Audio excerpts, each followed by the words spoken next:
வணக்கம். இன்னைக்கு நம்ம தேமுதிகவோட கூட்டணி யாரு கூட அப்படின்றத நம்ம பார்க்க போறோம். அதாவது அவர்கள் சார்ந்த வட்டாரத்திலேருந்து வர்ற தகவல். அம்மா இப்ப அம்மாவாயிட்டாங்க. இப்படிலாம் பார்த்தீங்கன்னா அண்ணி அண்ணின்னு கூப்பிட்டுருந்தாங்க. இதெல்லாம் எல்லாம் அம்மா அம்மா என்று அழைக்கிறாங்க. ஓகே இருக்கட்டும். இப்போ பார்த்தீங்கன்னா அண்ணியார் வந்து பார்த்தீங்கன்னா, அவங்களுக்கு வந்து துணை முதலமைச்சர், முதலமைச்சர் பதவி தான் கேட்குறாங்க. அதுதான் அவங்க விருப்பப்படுறாங்க.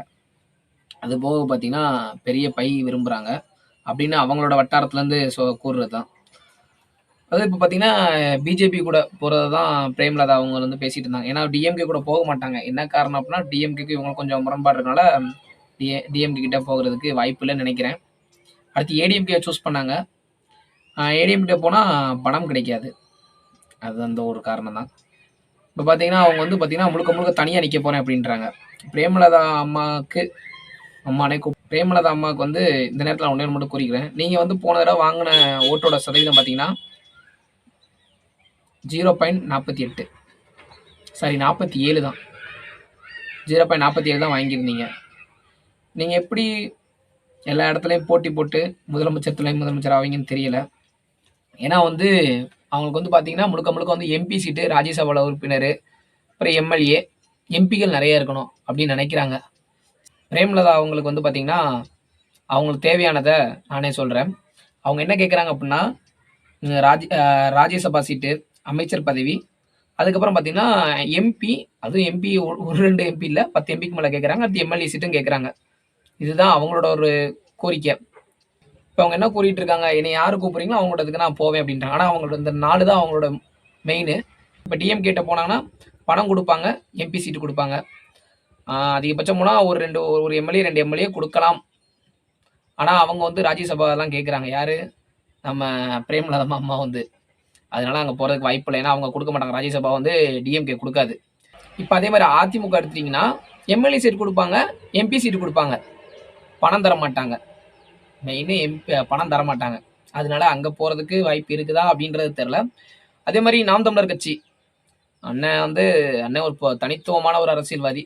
ஏன்னா வந்து அவரோட பேச்சுக்கு வந்து இங்க அரசியல்ல வந்து யாருமே கிடையாதுன்னு தான் நான் சொல்லுவேன். ஆனா அவர் பேசுறது பொய்யின்றாங்க. ஒரு பக்கம் வந்து உண்மைன்றாங்க. அது 2வது பட்சம். பட் அவரோட அரசியல் பேச்சுக்கள் வந்து எனக்கு மிக தனிப்பட்ட மிகவும் ஒரு பிடித்த ஒரு பேச்சு. அதனால அண்ணன் கூட போறதுக்கு வாய்ப்பு இல்ல. ஏன்னா அண்ணன் வந்து தனியா தான் நிப்பாப்புல. இவங்களே போனாலும் ஏன்னா இவங்கட்ட இருக்கிறது 0.47% தான் வச்சிருக்காங்க. இவங்கள வச்சு ஒண்ணும் அவரால பண்ண முடியாது. வேணா ஏதோ ஒரு இடத்துல வேணா ஜெயிக்கலாம். சட்டமன்ற தொகுதியில ஏதோ 1, 2 ஜெயிக்கலாம். இதுதான் பண்ண முடியும். அப்புறம் பார்த்தீங்கன்னா, அவங்களுக்காக ஒண்ணே ஒண்ணு இருக்குது. டிவிகே தான். இப்ப டிவிகேல போறதுக்கு வாய்ப்பு இருக்குது. ஏன் அப்படின்னா வந்து அண்ணியார் வந்து சொல்லியிருந்தாங்க. சாரி அம்மையார். அம்மா ஆயிட்டாங்க. அம்மையார் வந்து சொல்லியிருந்தாங்க, நான் முதலமைச்சர் ஆக்கி அழகு பார்க்கணும்னு நெனைக்கிறாங்க. துணை முதலமைச்சர் ஆக்கி அழகு பார்க்கணும்னு நெனைக்கிறேன். அவங்க தொண்டர்கள் சொல்லியிருந்தாங்கன்னாங்க. எந்த தொண்டர்கள் சொன்னாங்கன்னு தெரியல. சொல்லியிருக்காங்க. ஏன்னா இப்ப டிவி கிட்ட போனோம்னா, அங்க உள்ள பார்த்தீங்கன்னா, ஒரு முதிர்ந்த ஒரு அரசியல்வாதின்னா யார் இருக்கா? பழமை வாய்ந்த ஒரு நல்ல ஒரு அரசியல் அனுபவமிக்கவர்னா செங்கோட்டையன் அவர் இருக்காப்புல. அப்புறம் இந்த ஏடிஎம்கே வந்தாங்களே, இவன் அப்புறம் இந்த ஏடிஎம்கே வந்திருக்காங்க 2, 3 பேரு. அப்புறம் பார்த்தீங்கன்னா, ஒரு பேச்சாளர் இருக்காரா? குவாம்பார் அவரு. அணில் கூட்டத்துல வந்து பெருசா நம்ம சொல்றதுக்கு ஆள் இல்ல. அதனால இவங்க போனா ஒரு வரவேற்பு கிடைக்கும். அதுல எந்த ஒரு மாற்று கருத்தும் கிடையாது. கண்டிப்பான வரவேற்பு கிடைக்கும்.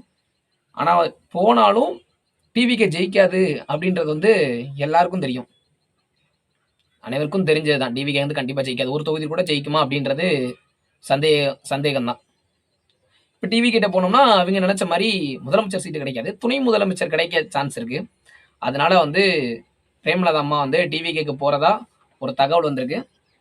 டிவிகேக்கு போனாங்க அப்படின்னா, கண்டிப்பா இவங்க அரசியல் வந்து அந்த 0.47ன்றது 0.00 அப்படின்னு ஆயிரும்.